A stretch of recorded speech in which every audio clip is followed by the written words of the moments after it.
San Jose, raising questions about secrecy linked to Google's proposed transit village in downtown San Jose. Two nonprofit groups filed a lawsuit against the city on Tuesday challenging the non-disclosure agreements that several local officials, including Mayor Sam Liccardo, signed in connection with the development. The lawsuit targets the clandestine approval of the project by the city.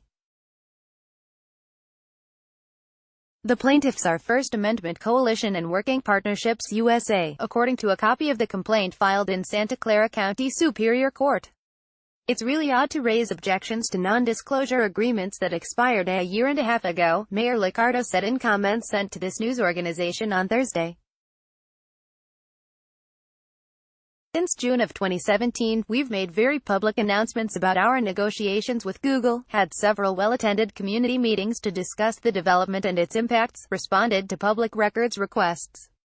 Google is planning a transit-oriented community where 15,000 to 20,000 of its employees would work in a development expected to feature office buildings, homes, shops, restaurants, and parks near the Durden train station and SAP Center. Google's proposal has sparked renewed interest in downtown San Jose from developers and investors, and stirred concerns from residents who fear they will be pushed out.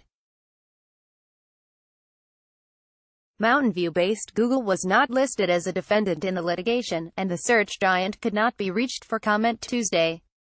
Through illegal and invalid, non-disclosure agreements prepared by Google and signed by city officials, the city and Google have hashed out major details of the project and the related sale to Google of city-owned and other public land, the lawsuit alleged.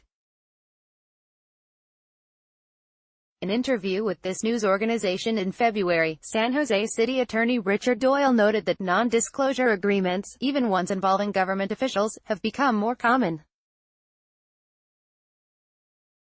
Doyle said the agreements were primarily related to early stages of the Google and San Jose discussions. San Jose City Council members are scheduled to vote December 4 on the sale of several government and city-owned properties to Google. The sale of several properties is expected to be completed by the end of the year. This petition seeks to bring sunlight into the process to enable the public to better evaluate the project's impacts on traffic, affordable housing, displacement and gentrification by obtaining public records shedding light upon what the city and Google did, according to the litigation. "We must not be okay with a backroom process," said Maria Noel Fernandez, a deputy director with Working Partnerships USA, a community group and plaintiff in the lawsuit. "The public deserves to know what is going on behind closed doors. We believe the mayor and city council have a responsibility to ensure this process is done in an open and transparent way, because the Google project is anticipated to be a game changer for San Jose," the plaintiff says. Transparency is crucial. "Our organization's primary motivation is to shed light on this process," said David Snyder, an attorney and executive director of San Rafael-based First Amendment Coalition, a free speech group. The property sales to Google are likely to occur weeks before the first hearing is held on the lawsuit, Snyder estimated. The nonprofits are concerned that city officials could have violated provisions of the Brown Act, a 1953 law that governs open meetings by public agencies. The City Council's Brown Act violations arise out of numerous closed-session meetings regarding the potential acquisition by Google of city-owned property in the Durden Station area, the development of the properties and adjacent parcels, the First Amendment Coalition stated in a letter it sent to city officials regarding the litigation. During an event Tuesday at San Jose City Hall, demonstrators marched through the public plaza and then eventually to the offices of Liccardo and the other council members to deliver the lawsuit in person. "I disagree that there were Brown Act violations," Doyle said in an interview with this news organization. The lawsuit raises questions about the project's impact on housing, traffic, displacement and gentrification. Those matters, Doyle noted, would be dealt with through what's expected to be an exhaustive development approval process likely to last 2 to 3 years. "All we have here is a land sale," Doyle said.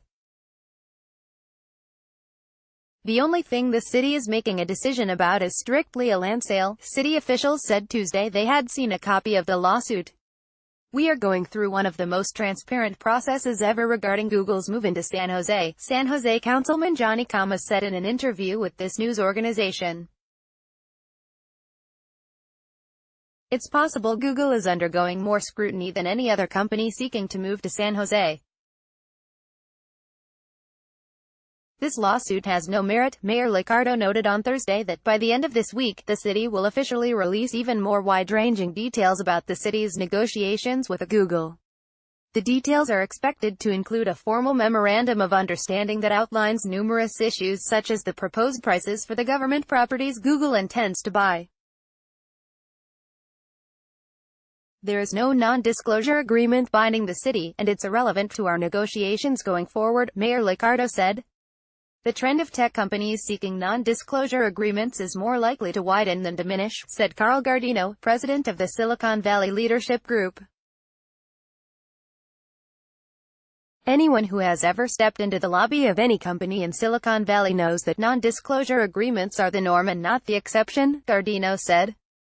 This is one more unfortunate attempt by those who believe success is measured by tearing others down in order to lift themselves up.